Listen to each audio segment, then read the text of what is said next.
Hello everyone, physics का paper था। वो फिजिक्स का पेपर कैसा था, उसको आपने कैसे सॉल्व किया, एक बार आप देख लो। कौन कौन से सवालों में आपको दिक्कत हुआ, आप एक बार पूरा पेपर देख लो। जिस जिसमें दिक्कत है आप एक बार उस क्वेश्चंस को देख सकते हो, उसके पीछे क्या कॉन्सेप्ट इन्वॉल्व है, उसके पीछे कहाँ कमी रह गया, और उसको वापस आके आप मॉडिफाई कर सकते हो। So let us start. मैं हूँ आपका चंदन sir, C K sir, Chandan Kumar Gupta. तो स्टार्ट करते हैं फिजिक्स के पेपर के साथ। पहला सवाल बोल रहा है, student measured the diameter of a wire using a scale with least count 0.01 centimetre. ध्यान दीजिएगा, जो स्केल यूज कर रहा है उसका लीस्ट काउंट कितना दिया हुआ है? लीस्ट काउंट दिया हुआ है 0.01 centimetre and listed the measured value should be recorded as. तो उसका मेजर्ड वैल्यू क्या होना चाहिए? तो हम जानते हैं कि लिस्ट काउंट अगर 0.01 सेंटीमीटर है तो जो मेजर्ड वैल्यू आना चाहिए वो इसके मल्टीपल में आना चाहिए। मतलब यहाँ पे भी पॉइंट्स के बाद, मतलब डेसिमल के बाद कितने डिजिट्स आने चाहिए? 2 आने चाहिए। तो अगर मैं ऑप्शंस में देखूं तो पहला ऑप्शन बोल रहा है 4.230, 3 डिजिट्स है। दूसरा बोल रहा है 4.2 सेंटीमीटर, तीसरा बोल रहा है 4.23 सेंटीमीटर। तो देखो ये इसके साथ मैच कर रहा है, यानी कि डेसिमल के बाद कितने डिजिट्स हैं? 2। यहाँ पे देखो तो डेसिमल के बाद 4 डिजिट्स हैं। तो आपका आंसर हो जाएगा इसका ऑप्शन नंबर सी, और वैल्यू इसका हो जाएगा 4.23 सेंटीमीटर। ठीक है बात। क्वेश्चन नंबर 2, अगला सवाल आपको दिख रहा है यूनिट्स एंड डायमेंशन से शायद। क्वेश्चन नंबर 2 क्या बोल रहा है? If P represents radiation pressure P pressure होता है फोर्स पर यूनिट एरिया, और इसका यूनिट हो जाता, डायमेंशन हो जाता है ml-1 t-2। आगे बोल रहा है C represents speed of light. C तो स्पीड है, तो इसका कितना हो जाएगा? LT-1 metre per second. And Q represents energy striking unit area per second. Energy per unit area per unit time को वो Q बोल रहा है। Energy per unit area per unit time.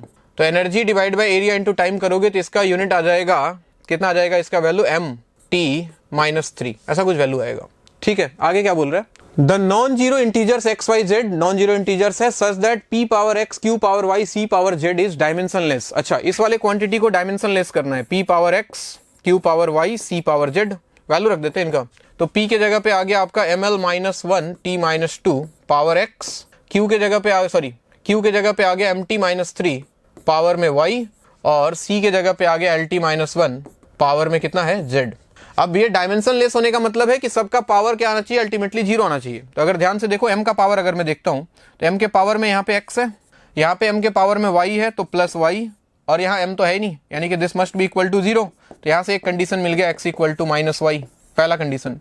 l का पावर देखो, l पावर यहाँ पे है -x, यहाँ पे l है नहीं, यहाँ पे l पावर है कितना? 2, तो प्लस कितना आ गया? 2 नहीं, z है ये। तो z इक्वल टू क्या आ गया? 0। तो यहाँ से x का वैल्यू क्या आ गया? z। आपका आंसर यहीं से निकल के आ जाएगा। चाहो तो एक और कर लो, यहाँ पे है -2x t पावर में, यहाँ पे है -3y, और यहाँ पे देखो तो पावर में -z इक्वल टू 0। तुम इन दोनों इक्वेशंस को देखो और ऑप्शंस को देखो, आपको आंसर आपको दिखाई देगा। x इक्वल टू -y, यानी कि x और y एक दूसरे के अपोजिट साइन का होना चाहिए, और x और z बराबर होना चाहिए, एक जैसा। ऑप्शंस अगर देखें, पहला ऑप्शन देखो x और y अपोजिट साइन का नहीं है, गलत। दूसरा ऑप्शन देखो x और y अपोजिट साइन का है और x और z बराबर है, तो दूसरा ऑप्शन सही है। तीसरा देखो x और y अपोजिट साइन का है लेकिन x और z बराबर नहीं है। चौथा ऑप्शन देखो x और y अपोजिट साइन का नहीं है, यानी कि इसका आंसर क्या हो जाएगा? ऑप्शन नंबर बी, यानी कि x equal to 1, y equal to -1 and z equal to क्या? 1। ये आंसर है आपका, यानी कि इसका आंसर हो गया कौन सा? Option number B. बिल्कुल सिंपल यूनिट डायमेंशन का सवाल, डायमेंशंस का बेसिकली। क्वेश्चन नंबर 3, अगला सवाल हमें काइनेमेटिक्स की तरफ इशारा कर रहा है। Yes, kinematics. देखिएगा, बोल रहा है train accelerating uniformly from rest. एक ट्रेन है, रेस्ट से स्टार्ट हुआ, रेस्ट से स्टार्ट होने का मतलब u इक्वल टू 0 है, एक्सेलरेट कर रहा है, और कितना बोल रहा है? Attains a maximum speed of 40 metre per second in 20 second. 20 second में 40 मीटर पर सेकंड की स्पीड तक पहुंच गया। तो एक्सेलरेशन हम जानते हैं किसके बराबर हो जाएगा? Delta v by delta t के। रेस्ट से स्टार्ट हुआ, फाइनल स्पीड हो चुका है कितना? 40 माइनस 0, और टाइम कितना लगा इसको? 20। तो ये कितना आ गया? 2 मीटर पर सेकंड स्क्वायर, यानी कि 2 मीटर पर सेकंड स्क्वायर से वो कहां तक पहुंचा? 40 मीटर पर सेकंड की स्पीड तक पहुंच चुका है। कितने सेकंड में? 20 सेकंड में। तो इसका डिस्टेंस निकाल लेते हैं। इसने 20 सेकंड में कितना डिस्टेंस ट्रेवल किया? S1। तो S1 का वैल्यू क्या आ जाएगा? ut plus half at square. Initial speed 0 था, हाफ, एक्सेलरेशन कितना है? 2, टाइम कितना लगा इसको? 20 का स्क्वायर, 2 से 2 गया, ये कितना वैल्यू आ रहा है? 400 मीटर। यानी कि पहले 20 सेकंड में इस एक्सेलरेशन के साथ उसने कितना डिस्टेंस ट्रेवल किया? 400 मीटर का डिस्टेंस ट्रेवल किया। It travels at this speed for 20 second, यानी कि अब ये जो 40 मीटर पर सेकंड तक पहुंचा है वो इस स्पीड से कितने डिस्टेंस ट्रेवल कर रहा है? For 20 second. मतलब अगला 20 सेकंड वो इस स्पीड से मूव कर रहा है। कौन से स्पीड से? ये 40 मीटर पर सेकंड। यहाँ पे इसका स्पीड कितना हो चुका था? 40 मीटर पर सेकंड। अब अगला 20 सेकंड में, तो S2 निकाल लो। कांस्टेंट वेलोसिटी, कांस्टेंट स्पीड से जा रहा है, तो S का वैल्यू क्या हो जाएगा VT, यानी कि 40 इंटू कितना टाइम लिया उसने 20 सेकंड, तो 4 और 2 कितना हो गया 800 मीटर वो और चला। ठीक है, आगे क्या बोला, and is brought to rest with uniform retardation in further 40 second. अगले 40 सेकंड में यूनिफॉर्म रिटार्डेशन से उसको रेस्ट पे लाया गया, तो अगले 40 सेकंड में उसका रिटार्डेशन क्या हो जाता भाई, एक्सेलरेशन, मतलब इसको A1 बोल दिया, इसको A2 बोल देता हूं, तो रेस्ट पे आया तो फाइनल 0 हो गया। इनिशियली स्पीड कितना चल रहा था इसका 40 से चल रहा था, ये डिवाइडेड बाई कितना टाइम लिया इसने 40 सेकंड, 40, तो ये वैल्यू आ गया -1 मीटर पर सेकंड स्क्वायर। और इससे वो चला कितनी देर तक है 40 सेकंड तक, तो कितना डिस्टेंस ट्रेवल किया उसने, S3 निकाल लेते हैं। UT इनिशियल स्पीड इसका था 40, टाइम उसको लगा है 40 माइनस हाफ एक्सेलरेशन हो गया 1 और टाइम लगा है उसको 40 का स्क्वायर, तो ये वैल्यू देखो तो आ गया 1600 और ये हो गया 1600 डिवाइडेड बाई 2 यानी कि 800, यानी कि ये डिस्टेंस भी कितना आ गया 800 मीटर। ठीक है, यहां तक कहानी खत्म।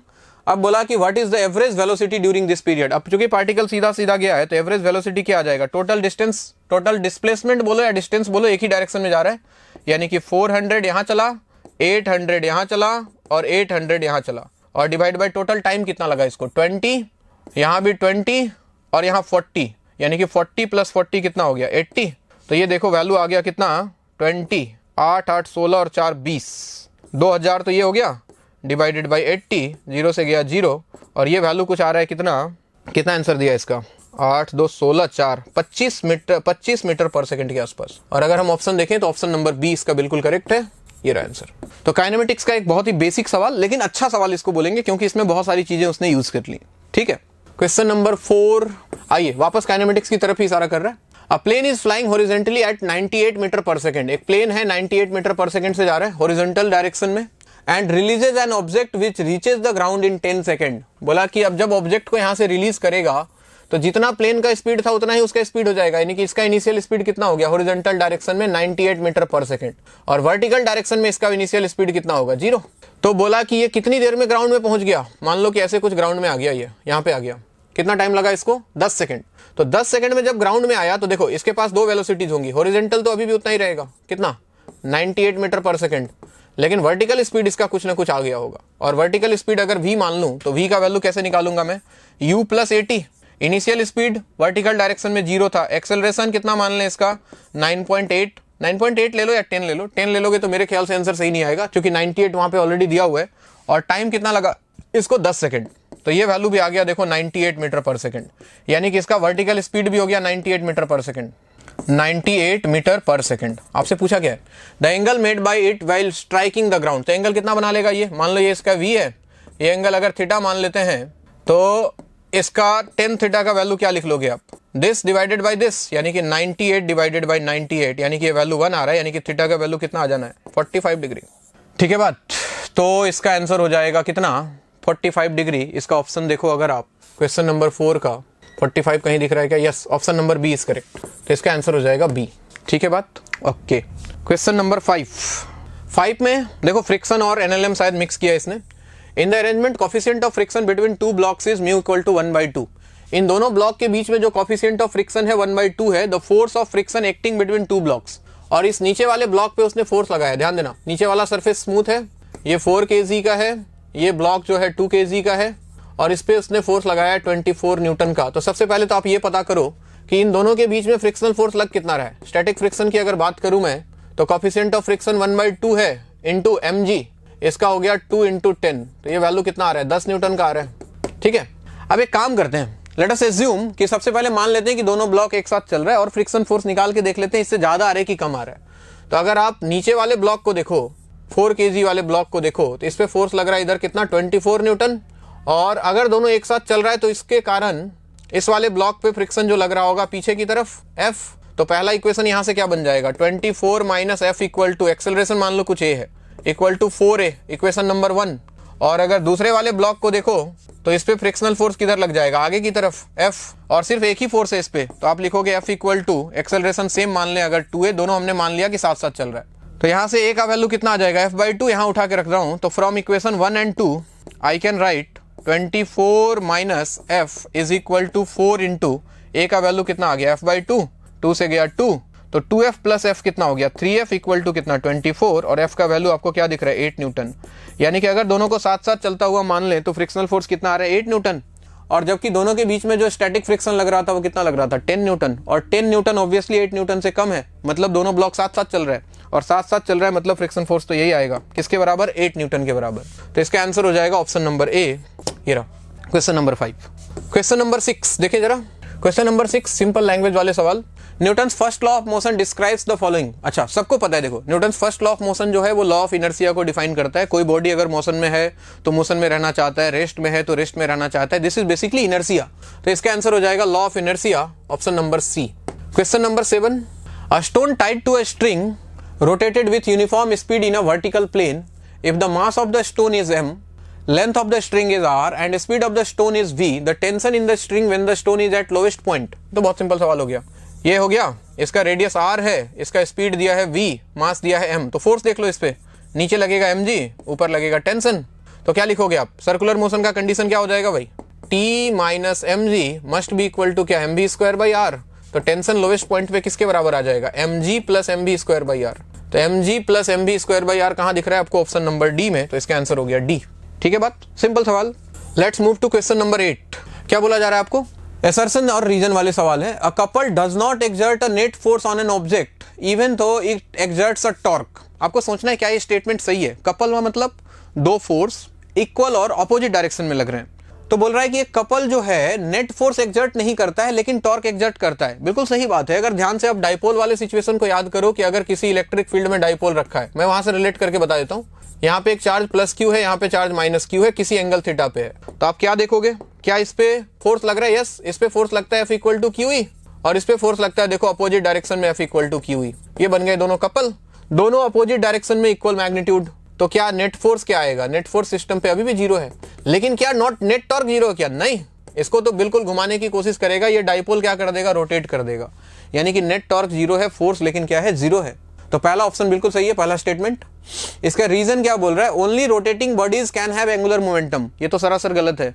लिनियर स्पीड से अगर कोई पार्टिकल मूव कर रहा है तो एंगुलर मोमेंटम तो उसके पास भी होता है, तो जिसको हम MVR से लिखा करते हैं, अगर आपको याद हो MVR, मास वेलोसिटी, और r होता था उसका परपेंडिकुलर डिस्टेंस, अगर आपको ध्यान हो। तो इसका आंसर क्या हो जाएगा, असर्शन तो ट्रू है but reason is false, A is true but R is false, option number B. ठीक है बात। क्वेश्चन नंबर 9 क्या बोला जा रहा है, a bomb of mass 9 kg explodes into 2 pieces 3 kg and 6 kg, the velocity of 3 kg piece is 16 metre per second, the kinetic energy of 6 kg piece।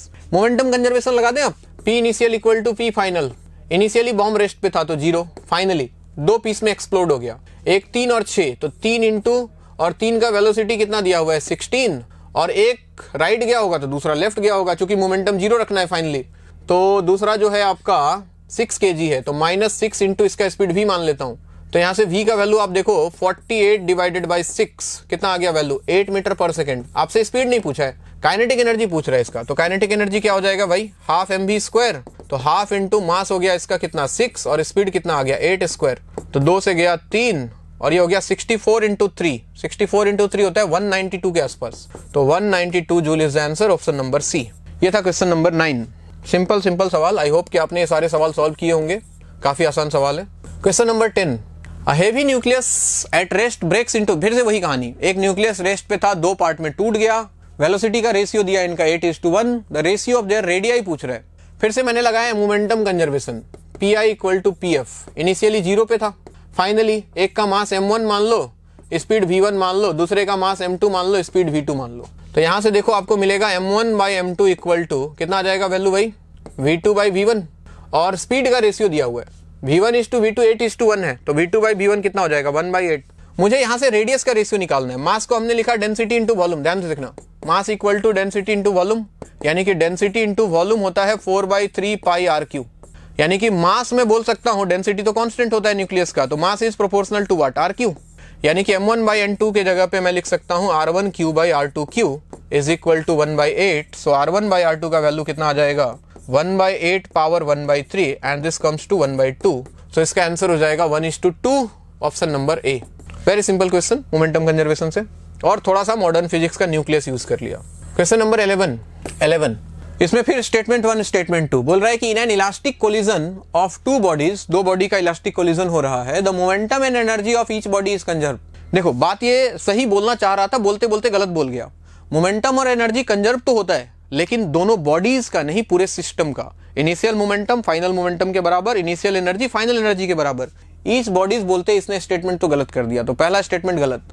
Second statement क्या बोल रहा है, if two bodies stick to each other after colliding the collision is said to be perfectly elastic. फिर से गलत। अगर दो body collision के बाद एक दूसरे के साथ चिपक जाए या फिर साथ साथ मूव करने लग जाए, बेसिकली चिपकने वाला कॉन्सेप्ट नहीं होता है, साथ साथ मूव करने लग जाए अगर, तो हम इसको परफेक्टली इनइलास्टिक कोलिजन बोलते हैं, इलास्टिक नहीं, परफेक्टली इनइलास्टिक। यानी कि यहाँ पे तो दोनों गलत है। Both statement 1 and statement 2 are incorrect, option number A. Let's move to question number 12। The acceleration due to gravity of that planet whose mass and radius are half those of earth will be, g is acceleration due to gravity due to earth। अच्छा, अर्थ के लिए जो g का value होता है, g for earth, इसका value होता है g me by re square surface के ऊपर। किसी दूसरे प्लेनेट की बात करोगे तो क्या लिखोगे, g mass of planet divided by radius of planet का स्क्वायर। अब उसने क्या बोला है, mass and radius are half those of earth, मतलब उस प्लेनेट का जो मास और रेडियस है वो दोनों क्या है, अर्थ के मास और रेडियस से आधा है। तो g into mass of planet को लिखा mass of earth by 2, radius of planet को आर बाई 2, तो ये बन जाएगा आर स्क्वायर बाई 4। ये 4 ऊपर गया, यानी कि G M E by R square, और ये 4 बाई 2 कितना 2, और ये क्या है जी, तो इसका वैल्यू बेसिकली किसके बराबर आ जाएगा, 2g के। तो ऑप्शन हो जाएगा इसका ए, क्वेश्चन नंबर 12 का आंसर। ठीक है बात। Question number 13। Two wires having same length and material are stretched by same force. ठीक है, सेम फोर्स से स्ट्रेच किया, their diameters are in the ratio 1:3, d1:d2 दिया हुआ है, डायमीटर का रेशियो दिया है 1:3, फोर्स सेम है।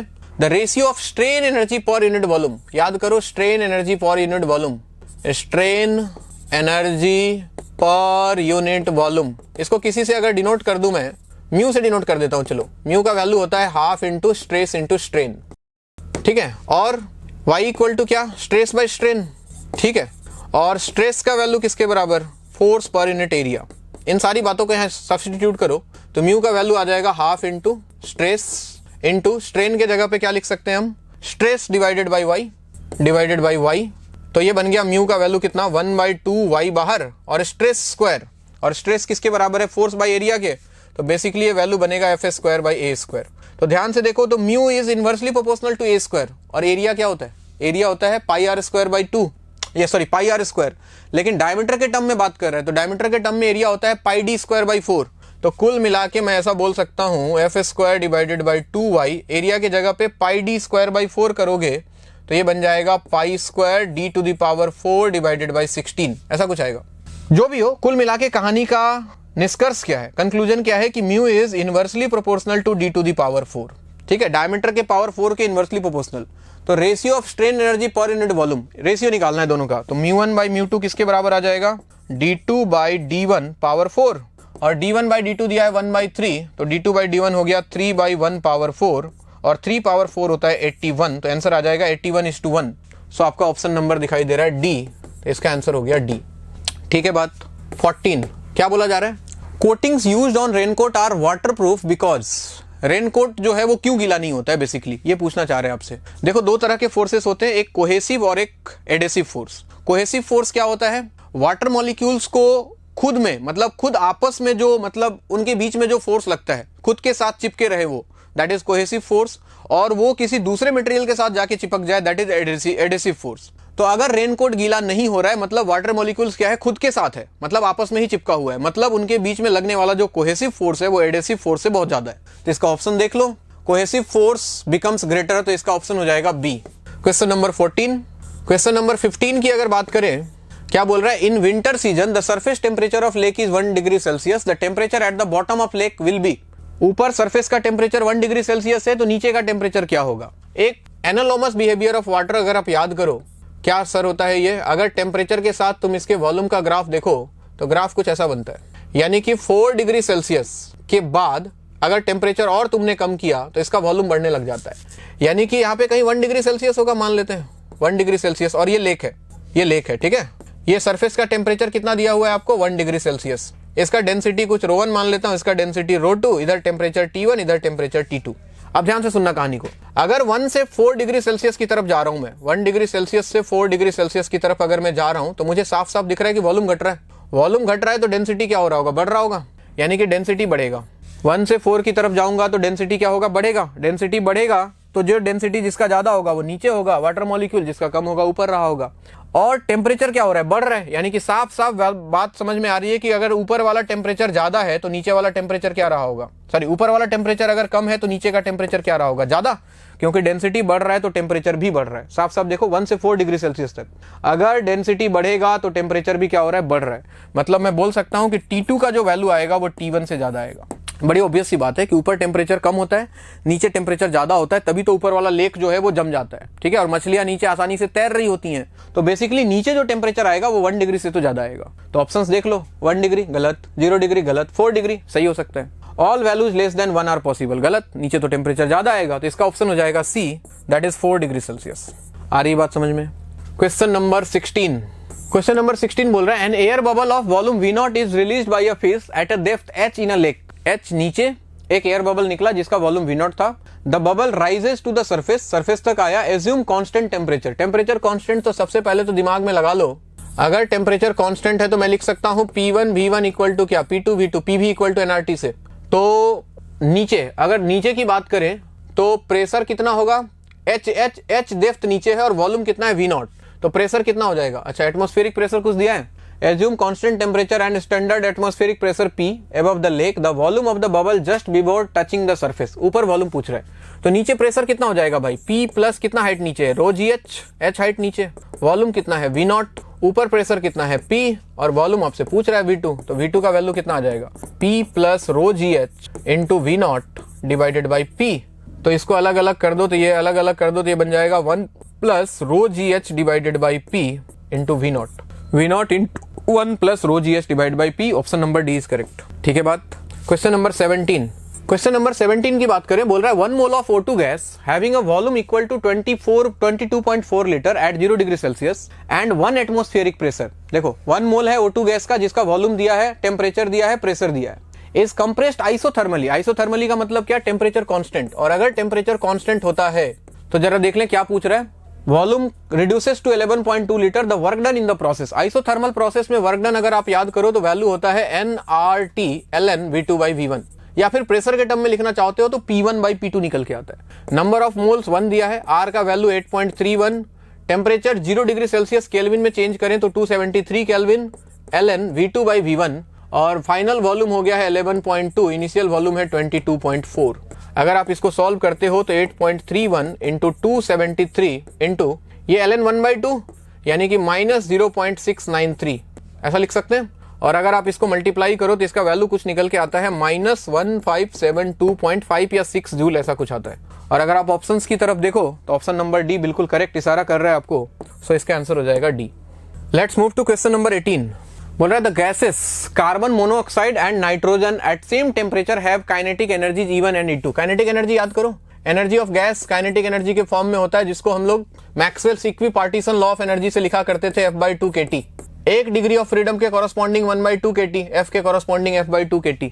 तो ध्यान से देखो तो डिग्री ऑफ फ्रीडम सबके लिए अलग अलग होता है, लेकिन दोनों गैस जो है कार्बन मोनोऑक्साइड और नाइट्रोजन दोनों क्या है, डायटोमिक है। डायटोमिक है तो F का वैल्यू दोनों के लिए सेम होगा, टेम्परेचर सेम दिया है तो एनर्जी भी सेम होगा, यानी कि E1 will be equal to E2।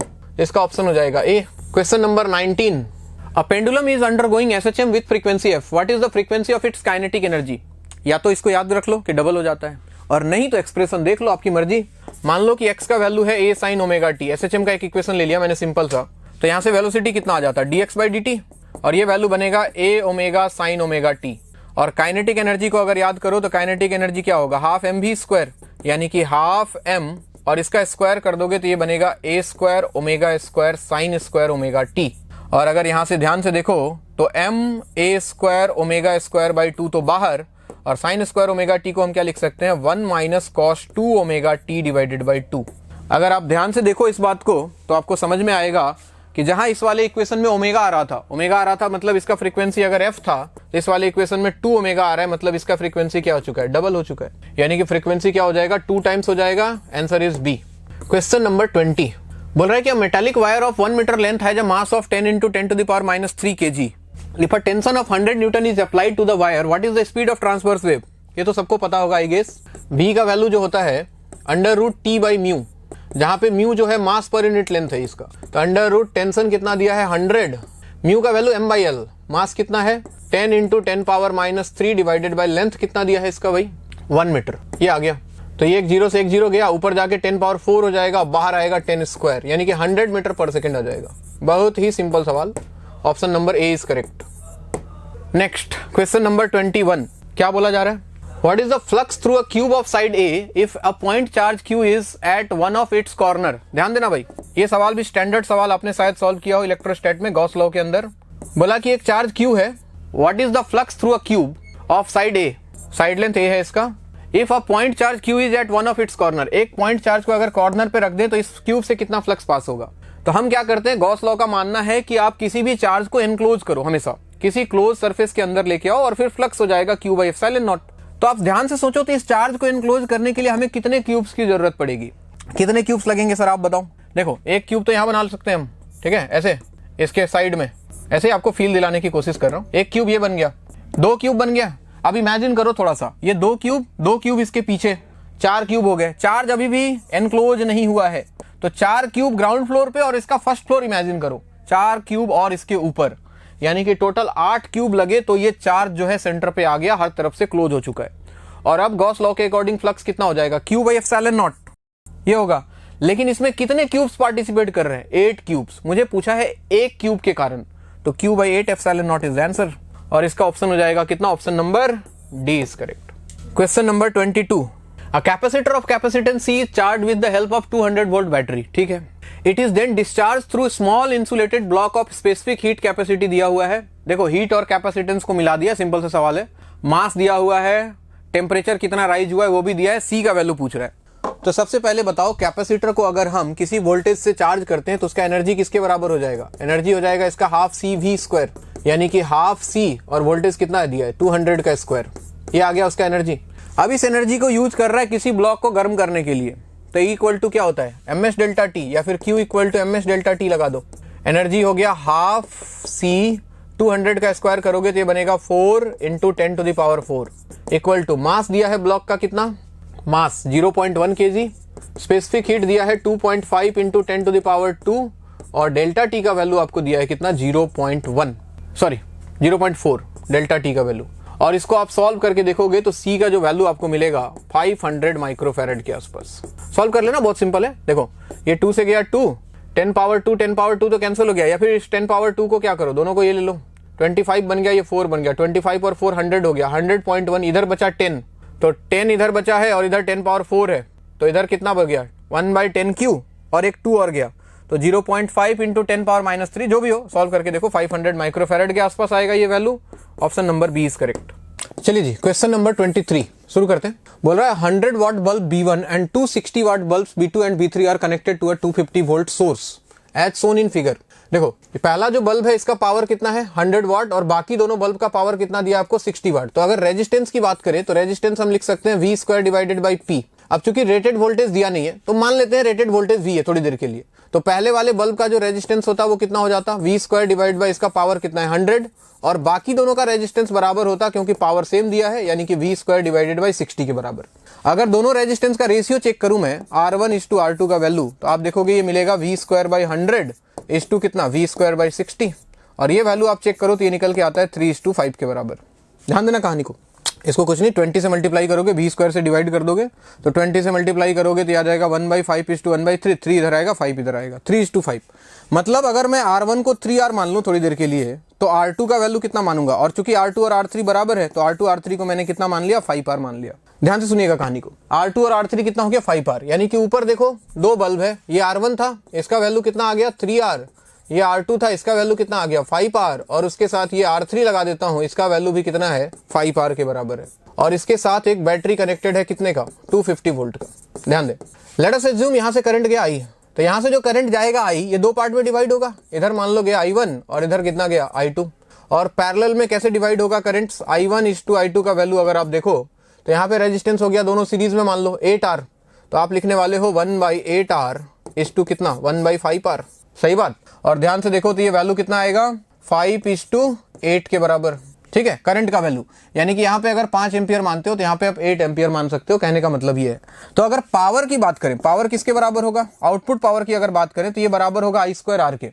तो मैं लिखना चाहता हूं P1:P2:P3। ध्यान देना बोर्ड पे, इसके अक्रॉस P1 मान लिया है, इसके अक्रॉस P2 और इसके अक्रॉस P3। तो P1 का वैल्यू कितना आएगा, इसके अक्रॉस P होता है I2R और इसके अक्रॉस जो करंट जा रहा है वो किस रेशियो में है, I1 का वैल्यू कितना है 5, मतलब रेशियो 5 है। तो मैं इसको लिख सकता हूं I2R से 5² इंटू इसका रेजिस्टेंस कितना है 3R इस टू P2। इसकी अगर बात करूं तो करंट सेम ही जा रहा है, यानी कि 5² इंटू इसका रेजिस्टेंस कितना 5R इस टू। अगर इसकी बात करूं तो यहाँ पे करंट I2 जा रहा है, I2 का रेशियो कितना है 8, तो आप लिख सकते हो 8² इंटू कितना 5R के बराबर, ठीक है। तो आप देखो तो 25 इंटू 3 कितना हो गया, ये 75, R सब कैंसिल कर दो, 75 इस टू यहाँ पे आएगा कितना 125 इस टू यहाँ पे कितना आ जाएगा 64 इंटू 5। चाहो तो एक 5 से और डिवाइड कर सकते हो सबको, तो ये रेशियो कुछ आएगा कितना, 5 से अगर डिवाइड कर देते हो तो ये आएगा 15, ये आएगा तुम्हारा 25 और ये आएगा कितना 64। यानी कि P1:P2:P3 का जो रेशियो आएगा वो 15:25:64 के बराबर आएगा। अब बाकी ऑप्शंस देख लो भाई क्या बोल रहा है। हाँ जी, उसने बोला W1 मतलब P1, W1। अच्छा यहाँ पे देखो 15, 25, 64 वही वैल्यू दिया हुआ है, मतलब पहला 15 हो जाएगा, दूसरा 64 हो जाएगा और तीसरा कितना होगा 25। सही बात है, तो ये वैल्यू कितना निकल के आ जाएगा P1, 1 का ऑप्शन क्या हो जाएगा, 1 का ऑप्शन हो जाएगा 1 और P2 किसके बराबर आएगा, P2 आएगा 25 के बराबर। यानी कि 1 का तो 15 होगा और W2 जो होगा वो 3 मतलब 25 के बराबर होगा। यानी कि 1 का 1 और 2 का 3 और 3 का 2। P1 यानी कि W1 का वैल्यू 15, W2 का वैल्यू कितना 25, W2 हो गया 25 और W3 का वैल्यू कितना हो गया 64। यानी कि A का 3 होगा, सॉरी A का 1 होगा, B का 3 होगा और C का 2 होगा। A का 1, B का 3, A का 1, B का 3 और C का 2। नहीं, पहला ऑप्शन करेक्ट है, sorry first option, option number A का 1, B का 3 और C का 2।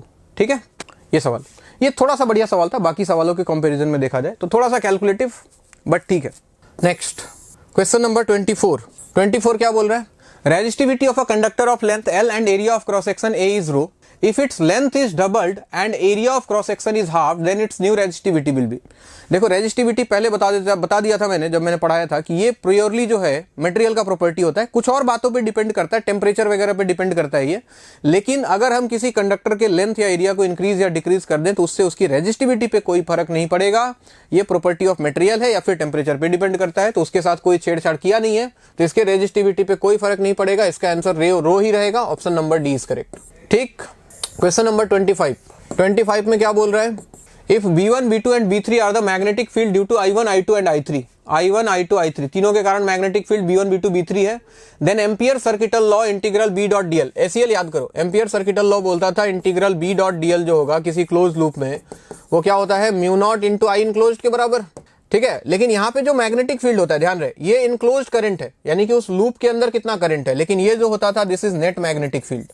और अगर ये नेट मैग्नेटिक फील्ड है तो ये जितना भी करंट अवेलेबल है सबके कारण है, यानी कि this B is equal to basically अगर 3 करंट है तो तीनों का मैग्नेटिक फील्ड का सम, वेक्टर फॉर्म में दिया है तो वेक्टर फॉर्म में। सो यहाँ पे जो मैग्नेटिक फील्ड होगा ध्यान रहे that is net magnetic field due to all the currents available. So option number B is correct. ठीक है, क्वेश्चन नंबर 26 ध्यान दे क्या बोल रहा है, मैग्नेटिज्म का सवाल ये बोल रहा है कि a thin bar magnet oscillates in the horizontal plane with a time period of 2 seconds। अच्छा, टाइम पीरियड याद करो बार मैग्नेट का, ये होता था 2 पाई अंडर रूट I/mb। ठीक है, और इनिशियली इसका टाइम पीरियड कितना दिया है 2 सेकंड का। If bar magnet is broken into 4 equal pieces, मान लो ये बार मैग्नेट था, इसका लेंथ कुछ L था और इसका जो मैग्नेटिक डाइपोल मूवमेंट था वो किसके बराबर था, मान लो m इंटू L के बराबर था। ठीक, और इसका मोमेंट ऑफ इनर्शिया I था। उसने बोला कि इसको 4 पार्ट में डिवाइड कर दिया, 4 पार्ट में डिवाइड कर दो भाई, 1 2 3 4। तो अगर एक पार्ट को उठा के देखो तो इसका लेंथ कितना हो गया L/4। ठीक है, और मैग्नेटिक पोल स्ट्रेंथ पे तो कोई फर्क पड़ेगा नहीं, तो इसका जो नया मैग्नेटिक डाइपोल मोमेंट होगा वो किसके बराबर हो जाएगा m इंटू L/4 के, यानी कि बेसिकली m/4, पहले जितना था उसका 1/4 हो गया। दूसरा चीज क्या फर्क पड़ेगा इसके मोमेंट ऑफ इनर्शिया पे, इसका मोमेंट ऑफ इनर्शिया कितना हो जाएगा, मोमेंट ऑफ इनर्शिया होता है mL²/12। अगर रॉड की बात करें तो ये वैल्यू कितना आ जाएगा, मास कितना हो गया इसका m/4, यानी कि m/4 इंटू L, लेंथ कितना हो गया L/4, इसका होल स्क्वायर डिवाइडेड बाई 12, यानी कि पहले मोमेंट ऑफ इनर्शिया जो भी था ml²/12। तो यहाँ पे ध्यान से देखो तो 16 और 4, एक 1/64 बाहर आएगा इंटू ml²/12, जो कि पहले का मोमेंट ऑफ इनर्शिया है। यानी कि नया जो मोमेंट ऑफ इनर्शिया है वो पहले जितना था डिवाइडेड बाई 64 के बराबर हो गया, I/64 के बराबर। ठीक है, अब आ जाओ, बाकी मैग्नेटिक फील्ड पे तो कोई फर्क नहीं पड़ा है। तो टाइम पीरियड की अगर बात करें तो क्या लिखने वाले हो आप, 2π√, नया मोमेंट ऑफ इनर्शिया कितना हो गया, I/64, ठीक है, इंटू 1/m, नया मैग्नेटिक डाइपोल मोमेंट कितना हो चुका है भाई, m/4 के बराबर। तो m/4 इंटू मैग्नेटिक फील्ड तो सेम ही है B, तो 4 से गया देखो 16, और ये 16 बाहर आके क्या बन जाएगा 1/4, और बाकी सेम टू सेम 2π√I/mb। और ये पुराना वाला टाइम पीरियड है जिसका वैल्यू आपको दिया हुआ था कितना, 2 सेकेंड। तो बेसिकली मैं ऐसा बोल सकता हूं कि T/4, पहले जितना टाइम था उसका 4 से डिवाइड कर दो। तो पहले कितना था 2 डिवाइडेड बाई 4, तो ये वैल्यू आ जाएगा कुछ 0.5 सेकेंड के आसपास, और आपका आंसर हो जाएगा कितना, ए, ऑप्शन नंबर ए।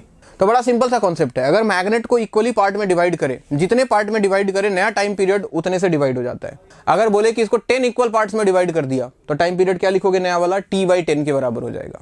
आ रही है बात समझ में। Next 27, an electric heater rated 220 volt. देखो रेटेड वोल्टेज दिया है कितना, 220 वोल्ट, और पावर दिया है कितना, 550 वाट, और तो कुछ दिया नहीं है। कनेक्टेड टू AC में the current drawn by it. हम जानते हैं पावर किसके बराबर होता है, VI, कितना करंट आएगा, तो पावर हो गया 550, ये हो गया 220 मल्टीप्लाइड बाई I का वैल्यू कितना आ जाएगा, 0 से गया 0, 55 डिवाइडेड बाई 22, तो ये वैल्यू कुछ आ जाएगा कितना, 2.5 के आसपास, 2.5 ampere. So option number B is correct. ठीक, क्वेश्चन नंबर 28 क्या बोल रहा है, पढ़ते हैं एक बार। The speed of electromagnetic wave in a medium whose dielectric constant. देखो डाइलेक्ट्रिक कांस्टेंट मतलब εr, रिलेटिव परमिटिविटी की बात कर रहा है। ये वैल्यू आपको दिया है 2.25, and relative permeability is 4। Relative permeability मतलब μr का वैल्यू दिया है कितना, 4। तो स्पीड किसी मीडियम में याद करो, c divided by under root किसके बराबर, μr इंटू εr के बराबर। तो c का वैल्यू कितना, 3 into 10⁸ divided by under root, μr का वैल्यू 4 है, और εr का वैल्यू कितना है 2.25। 4 को 2.25 से मल्टीप्लाई करो तो 9 होता है, और √9 कितना, 3, तो 3 से गया 3, तो ये वैल्यू आ जाएगा कितना, 10⁸ मीटर पर सेकंड के आसपास। सो इसका आंसर हो जाएगा देखो option number D, 1 into 10⁸। Option number D is correct for question number 28। आ रही है बात समझ में, बहुत ही सिंपल सवाल। Let's move to question number 29 क्या बोल रहा है, the equiconvex lens. Equiconvex lens याद करो, ये कन्वेक्स लेंस है, मान लो कि इसका भी रेडियस r है, इस सरफेस का भी रेडियस r है। ठीक, it is cut into perpendicular to principal axis passing through optical centre then focal length of each half. देखो बहुत ही सिंपल सवाल है वैसे तो, इसका आंसर याद होना चाहिए कि अगर इसका फोकल लेंथ f होता है, तो अगर इसको आधा आधा काट दूं मैं ऐसे, तो जो आधा पार्ट जो बना इसका फोकल लेंथ ट्वाइस f आता है। या तो रट लो आपकी इच्छा, नहीं तो तरीका आपके सामने है। फोकल लेंथ निकालने का क्या तरीका होता है, 1/f इक्वल टू μ-1, ये लेंस का रिफ्रैक्टिव इंडेक्स, इंटू 1/r1 यानी कि r, और दूसरे एक का अगर निगेटिव पॉजिटिव लेते हो तो दूसरे का निगेटिव हो जाएगा, तो माइनस माइनस प्लस 1/r। तो यहां से फोकल लेंथ का वैल्यू आता है बच्चों कितना, r डिवाइडेड बाई 2 इंटू μ-1, इसका फोकल लेंथ।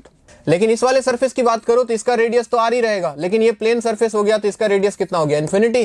तो यहाँ पे अगर f' निकालू मैं, 1/f' equal to μ-1 into 1/r minus 1 दूसरा वाला क्या हो गया, इन्फिनिटी।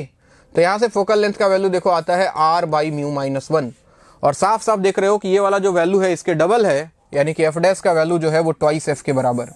यानी कि अगर किसी कन्वेक्स लेंस को, ठीक है, अगर प्रिंसिपल एक्सिस के परपेंडिकुलर काट दिया जाए दो बराबर पार्ट्स में, तो उसका फोकल लेंथ जो पहले जितना था उसका डबल हो जाएगा, यानी कि ट्वाइस हो जाएगा। So option number D is correct for question number 29। चलिए जी, let's move to question number 30।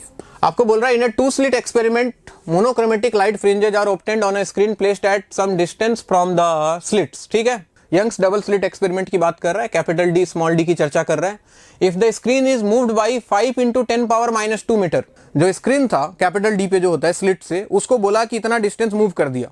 The change in fringe width is, अच्छा फ्रिंज विथ में कितना चेंज हुआ वो दिया हुआ है। If the separation between the slits, small D का वैल्यू दिया हुआ है आपको 10⁻³ metre, then wavelength of light. अच्छा पहले फ्रिंज विथ याद करो, बीटा का वैल्यू होता था lambda D divide by D. तो चेंज इन फ्रिंज विथ किसके बराबर होगा, ये तो कांस्टेंट है लैम्डा और डी, तो लैम्डा इंटू ये वैल्यू आ जाएगा कितना, delta D divided by D. यानी कि चेंज तो हमने कैपिटल डी में किया, स्क्रीन को पास लाए हैं हम, तो डेल्टा बी का वैल्यू आपको दे दिया है कितना, 3 इंटू 10⁻⁻5, ये चेंज हुआ। डेल्टा बी फ्रिंज विथ में क्या चेंज हुआ, डेल्टा बीटा बेसिकली।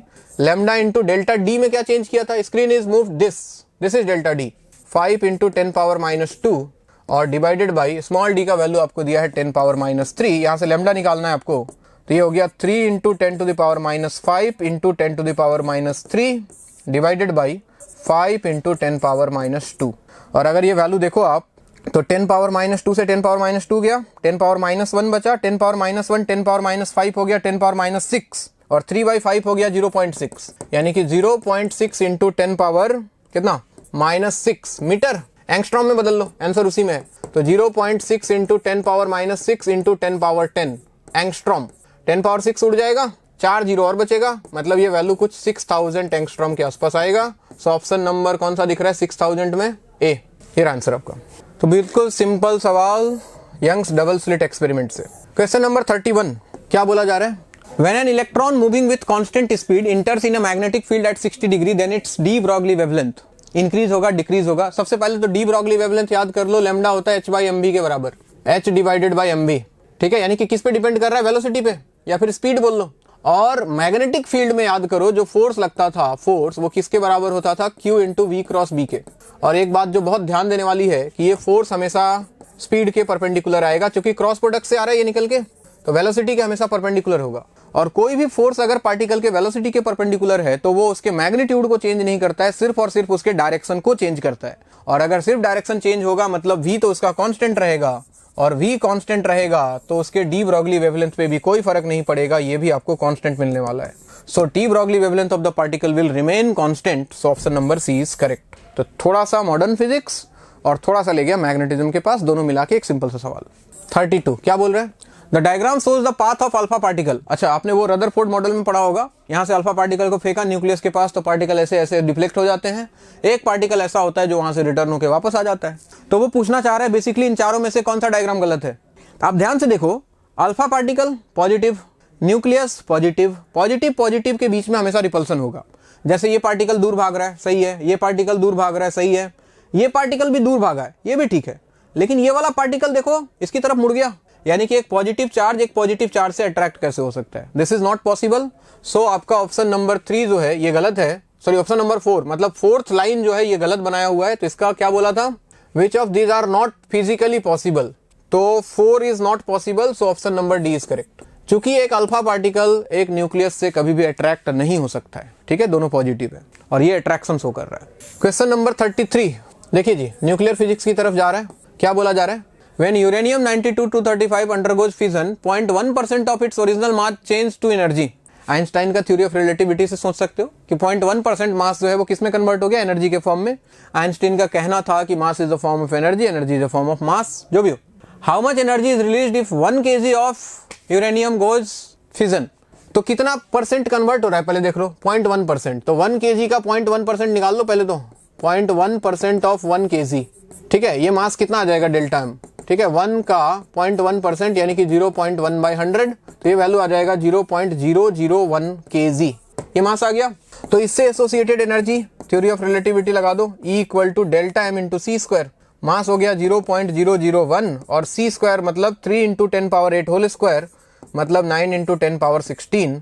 और ये वैल्यू देखो आपको मिलेगा 9 इंटू 10 टू द पावर, ये 3 जीरो खाएगा ये, तो ये आ जाएगा 10 to the power 13 joule. 9 into 10 to the power 13 joule. So option number D is correct. ठीक है बात, गुड। क्वेश्चन नंबर 34 देखिए जी, ट्रांजिस्टर के पास जा रहा है, amplifier. What is the power gain in common emitter transistor? Power gain याद करो, पावर गेन जो होता है, अगर आपको डायरेक्ट रिलेशन याद है तो बहुत बढ़िया, beta square into RO by RI, जहां पे बीटा जो है वो करंट गेन है, इसको बोलते थे हम करंट गेन। ये तो क्या दिया हुआ है आपको? इनपुट रेजिस्टेंस दिया है, आउटपुट रेजिस्टेंस दिया है, बीटा का वैल्यू भी दिया है। तो बहुत सिंपल सवाल बन गया, ये 6 स्क्वायर हो गया बीटा और आउटपुट रेजिस्टेंस कितना हो गया? 24 किलो ओम में, रहने दो, नीचे भी आएगा, कैंसिल हो जाएगा, नीचे 3 है, 3 से गया 8, 36 और 8, तो ये वैल्यू आ जाएगा कुछ कितना? 36 और 8 288 के आसपास, हाँ बिल्कुल 288। तो ऑप्शन नंबर आपको कौन सा सही दिख रहा है? Option number B is correct. तो जिसने सेमीकंडक्टर पढ़ा होगा, मेरा वीडियो लेक्चर भी देखा होगा, तो उसमें बहुत बढ़िया से बताया हुआ है पावर गेन के बारे में। नेक्स्ट क्वेश्चन नंबर 35 आइए। 35 में क्या बोला जा रहा है? अब पीएन जंक्शन फोटोडायोड याद है ना, लाइट गिरा, ठीक है, लाइट गिरने से क्या होता है? बेसिकली इलेक्ट्रॉन बाहर निकलता है, सर्किट में करंट फ्लो करता है। अब PN photodiode is fabricated from a semiconductor with a band gap मतलब एनर्जी गैप दिया हुआ है। डेल्टा ई का वैल्यू आपको गिवन है कितना? 2.5 इलेक्ट्रॉन वोल्ट। डेल्टा ई का वैल्यू दिया है 2.5 इलेक्ट्रॉन वोल्ट। तो तुम सबसे पहले यूज कर लो किसको, डेल्टा ई इक्वल टू कितना, H C divide by lambda, यहाँ से लेमडा निकाल लो, थ्रेशोल्ड वेवलेंथ जिसको बोलते हैं हम। तो लेमडा का वैल्यू आ जाएगा H C by delta E. अब ये इलेक्ट्रॉन वोल्ट में है, ठीक है। अगर आप नैनोमीटर में निकालना चाहते हो तो इसको 1240 लिख लो। तो 1240 डिवाइडेड बाई डेल्टा ई का वैल्यू कितना है 2.5। यहाँ से जो लेमडा निकलेगा वो किस में आएगा, नैनोमीटर में आएगा, ध्यान रहे। अगर 12400 यूज करते हो तो एंगस्ट्रॉम में आ जाएगा। तो ध्यान से देखो, तो ये हो गया 12400 डिवाइड बाई 25। तो 25 से इसको कैंसिल करो तो ये वैल्यू आएगा कितना, 4 240 9 15 50 496 ऐसा कुछ नैनोमीटर आ रहा है। और 496 नैनोमीटर देख के मजा नहीं आया तो मैंने एक जीरो और लगा दिया इसमें, तो मैं लिख सकता हूं इसको 4960 एंगस्ट्रॉम। देखो जी, ये थ्रेशोल्ड वेवलेंथ है। और अगर आपको याद हो थ्रेशोल्ड वेवलेंथ क्या होता था, मैक्सिमम वेवलेंथ जिसके कॉरस्पॉन्डिंग इमिशन हो सकता है। तो यानी कि जो भी लेमडा हो वो इससे छोटा होना चाहिए। अगर लेमडा इससे छोटा है तो बिल्कुल वो सिग्नल को डिटेक्ट कर पाएगा। तो इससे छोटा वाला वेवलेंथ देख लो, 4960 से छोटा वेवलेंथ अगर यहाँ ध्यान से देखो आपको कौन सा दिख रहा है, एक ही दिख रहा है आपको, 4000 एंगस्ट्रॉम। तो इसका ऑप्शन हो जाएगा डी, दैट इज 4000 एंगस्ट्रॉम। क्यों, क्योंकि lambda must be less than lambda naught, threshold से छोटा होना चाहिए। फ्रीक्वेंसी की बात करते तो बड़ा होता है। चलिए जी, ये सेक्शन ए था आपका। Let's move to section B.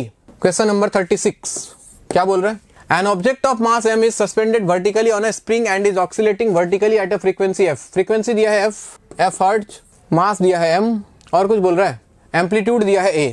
The kinetic energy of the object में बी। एसएचएम की बात कर रहे हैं ना, एसएचएम का कोई इक्वेशन लेने से तुम्हारा काम हो जाएगा। जैसे मान लो इक्वेशन मान लेता हूं मैं x equal to a sin omega t, standard equation एक मान के चलूं तो यहाँ से स्पीड कितना आएगा, v equal to dx by dt, यानी कि कितना आएगा ये value, a omega cos omega t। तो अगर काइनेटिक एनर्जी की बात करें तो काइनेटिक एनर्जी क्या होता है, हाफ एम वी स्क्वायर, यानी कि हाफ एम वी स्क्वायर, मतलब इसका स्क्वायर करोगे तो A square omega square cos square omega t. अगर ये वैल्यू मैं 1 मान लूं थोड़ी देर के लिए मैक्सिमम, तो काइनेटिक एनर्जी का एक पॉसिबल वैल्यू क्या है, हाफ एम ए स्क्वायर, और ओमेगा को लिख सकते हैं 2 पाई एफ, तो ये बन जाएगा 4 पाई स्क्वायर एफ स्क्वायर। तो बाकी दुनिया नहीं पता, लेकिन मैं इतना बोल सकता हूं कि काइनेटिक एनर्जी उसने जो डाटा दिया है, उसने एम्पलीट्यूड दिया है, फ्रीक्वेंसी दिया है, और मुझे साफ साफ दिख रहा है कि काइनेटिक एनर्जी प्रोपोर्शनल है किसके, मास भी दिया है शायद उसने, तो मास के प्रोपोर्शनल है, ए स्क्वायर के प्रोपोर्शनल है, एफ स्क्वायर के प्रोपोर्शनल है। तो ऑप्शन में देख लो ये तीन चीजें कहां पे है, M A square F square. M A square F square आप देखोगे पहला ऑप्शन में दिखाई दे रहा है, बाकी कहीं नहीं है। इसका ऑप्शन में बोल सकता हूं ए इज करेक्ट। ठीक, क्वेश्चन नंबर 37 क्या बोला जा रहा है, स्टेटमेंट वाले सवाल ध्यान से देखें। द डिस्टेंस ट्रेवल्ड होना चाहिए during equal intervals of time by a body falling from rest are in the ratio. ये सब जानते हैं, Galileo law of odd numbers जो होता है 1:3:5:7 के रेशियो में आता है, बिल्कुल सही है, पहला स्टेटमेंट तो करेक्ट है। उसके बाद बोल रहा है statement 2, a particle in one dimensional motion with zero speed may have non zero velocity. एक पार्टिकल वन डायमेंशनल मोशन में जीरो स्पीड हो और नॉन जीरो वेलोसिटी हो, ये कैसे पॉसिबल है भाई, वेलोसिटी का जो मैग्नीट्यूड होता है वही तो स्पीड होता है। अगर स्पीड जीरो है तो वेलोसिटी नॉन जीरो कैसे हो सकता है, इसको भी जीरो होना ही पड़ेगा। तो दूसरा स्टेटमेंट तो गलत है भाई। तो statement 1 is correct, statement 2 is incorrect. Statement 1 is correct, statement 2 is incorrect, option number B is correct. ठीक, पहला सही है, दूसरा गलत है। क्वेश्चन नंबर 38 अगला सवाल। अगर क्वेश्चन नंबर 38 पे एक नजर डालूं मैं, क्या बोल रहा है एक बार ध्यान दें। 38, to a stationary man rain is falling on his back with a velocity of 6 kilometre per hour at an angle of 30 degree with vertical. ध्यान देना, ये रेन की बूंद, ये रेन गिर रहा है कितने से, 30 डिग्री पे, और इसका स्पीड कितना दिया है, 6 किलोमीटर पर आवर। ठीक है, आगे क्या बोल रहा है, to make rain velocity appear vertical to the man should move. अच्छा, इसके दो कंपोनेंट हो गए, एक इधर चला गया एक इधर गया, ये 30 तो ये भी 30, तो इधर वाला कंपोनेंट आ गया कितना, 6 cos 30। 6 cos 30 मतलब √3/2, यानी कि 3√3 किलोमीटर पर आवर, और एक इसका हॉरिजॉन्टल में जाएगा कितना, 6 sin 30 मतलब कितना, 3 किलोमीटर पर आवर। अब देखो बड़ा सिंपल सा सवाल है, ये आदमी है, ठीक है, अगर हम चाहते हैं कि इस आदमी को सिर्फ और सिर्फ वर्टिकल कंपोनेंट फील हो, मतलब ये हॉरिजॉन्टल वाला उसके रेफरेंस में क्या होना चाहिए, जीरो होना चाहिए मैन के रेस्पेक्ट में। तो आदमी अभी रेस्ट पे है तो उसको ये भी फील हो रहा है, ये भी फील हो रहा है। अब आदमी के रेस्पेक्ट में, अब आदमी मान लो कि चलना शुरू कर दे, कितने स्पीड से, 3 किलोमीटर पर आवर से अगर वो चलना शुरू कर देता है इस डायरेक्शन में, 3 किलोमीटर पर आवर से दौड़ना शुरू कर देगा, तो उसके रेस्पेक्ट में रेन का स्पीड, हॉरिजॉन्टल वाला स्पीड कितना हो गया, जीरो। तो उसको सिर्फ और सिर्फ क्या फील होगा, ये वर्टिकल वाला फील होगा। यानी कि आदमी इस वाले स्पीड से कितने से, 3 किलोमीटर पर आवर से चलना चाहिए आगे की तरफ। तो ऑप्शंस देख लो, forward with a velocity of 3 kilometre per hour सही है, तो ऑप्शन नंबर हो जाएगा इसका ए। क्वेश्चन नंबर 38 आइए क्वेश्चन नंबर 39 क्या बोला जा रहा है, in figure a particle is placed at highest point A of the smooth sphere. एक स्फीयर है, देखना जी, यहाँ पे एक पार्टिकल रखा है इस वाले पॉइंट पे, रेडियस इसका आर है। It is given slight push, थोड़ा सा पुश किया इसको तो ऑब्वियस सी बात है नीचे गिरेगा। And it leaves the sphere at B, यहाँ किसी पोजीशन पे ये कांटेक्ट छोड़ दिया। कांटेक्ट छोड़ दिया मतलब नॉर्मल जीरो बेसिकली बी। ये हाइट दिया है तुमको एच, ये वाला हाइट ये निकालना होगा शायद, मैक्सिमम ऐसे सवालों में यही फाइंड करना होता है। आइए एच इज इक्वल टू, हाँ तो ये एच का वैल्यू पूछ रहे हैं। तो सबसे पहले यहाँ पे स्पीड देख लेते हैं हम। यहाँ पे जो इसका स्पीड होगा, एनर्जी कंजर्वेशन लगा सकते हैं ए और बी के बीच में। क्या लिखेंगे हम, K I plus U I equal to K F plus U F. सही है, इसको रेफरेंस लेवल मान लो। ग्रेविटेशनल पोटेंशियल एनर्जी यहाँ जीरो ले लो। इनिशियल काइनेटिक एनर्जी कितना, जीरो। इनिशियल पोटेंशियल एनर्जी कितना, mgh। फाइनली काइनेटिक स्पीड इसका v मान ले तो काइनेटिक एनर्जी हो गया हाफ mv स्क्वायर और पोटेंशियल एनर्जी हो गया जीरो। m से m गया तो यहाँ से v का वैल्यू देखो √2gh के बराबर। ये तो पता भी था हमें, वैसे काइनेमेटिक्स से भी निकाल सकते थे। यहाँ स्पीड पता लग गया। अब यहाँ पे देखो फोर्सेस क्या क्या लग रहे हैं। नीचे लग रहा था mg, ठीक है।